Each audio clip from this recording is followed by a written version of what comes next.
On our very first episode of Ray Talks, let's hear from the mayor of Balamban Town in the province of Cebu.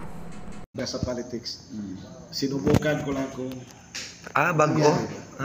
The Giant Slayer, the Dragon Slayer. hindi ko dumaan Later, alam niyo kung sino siya. yung konsehal sa barangay, hindi rin ako dumaan ng tanod, hindi ako dumaan ng barangay kapitan. I go straight to the point nga maging mayor talaga ako. So, hindi ko masabi na I was just trying to have my luck, no? Because at the first, yung lang dala ko, guts, courage, and then, mercy. Mercy from God, from Him, manalo ko. So, from the first time after filing my COC, nag-isip na ko kung paano ko kayo mapaniwala yung mga tao na wala akong magandang sasakyan. Secondly, wala akong pira. Wala akong barangay kapitan ni tanod. For the first time na ako lang naglalagay ng tarpaulin ko, sa gabi ko ginagawa kasi nahihiya talaga ako. Kasi yung service ko, tangka lang. Alam niyo yung tangkal, yung sidecar, yung motor, tapos yung second hand pa. I bought it for 15,000, including na tangkal. Hindi talaga siya maganda tingnan. Dahil luma di ba? Tapos, yun lang, marami kong naririnig na, hindi manalo yan kasi tingnan mo, walang ang pira, hindi ka nakabali ng magandang sasakyan. In one time, I went to one barangay. They said that they will extend some assistance for my candidacy. So pumunta ako doon. Alam niyo nangyari, nawala sa isip ko na nag-drive pala ako ng tangkal pauwi ko sa bayan. Kasi iba noon, hiningihan akong bagong Fortuner. Kung hindi Fortuner daw, kahit Wigo lang. Kasi nakakahiya na yung service ko, tangkal. Tapos wala akong pira. Kailangan sa coordinator ko, kailangan at least na ako'y 500. Sa liner ko, at least na ako'y 300. And every voters, at least 100 each voters.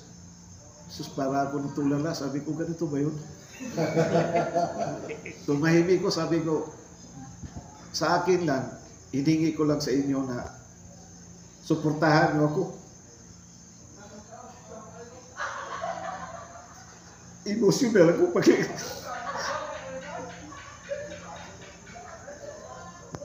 nandito na sa pursuit. Kasi hindi ko talaga alam, hindi ko akalain, manalo talaga ako. For how many years since I was an elementary siguro, binghay na itong Balamban. Ang nalakihan ko, when I was a child, Gonzales ang ang nagdala dito sa Balamban. Then, nung namatay yung Gonzales, wherein fact, yung Gonzales administration, very close to my father, because they have this group called TIGP, thanks God, TGIP na TGIF.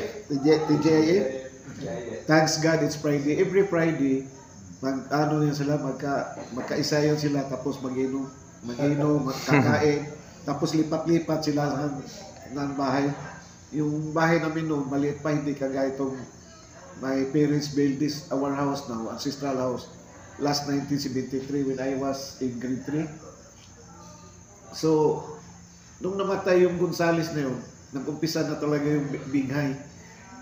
Until such time na ayaw na pala nilang magpapalit ni kahit sa kasi nila, hindi talaga sila pwede magpapalit. Kaya wala talagang makatapol sa kanila yung administration nila. Ang lakas talaga. Super, because nasa kanila lahat Yung mga barangay kapitan, lahat sa kanilang machinery. Tapos, yung mga pinsan nila na mayaman din, hindi kaya silang tibagin, kahit buong pinsan nila.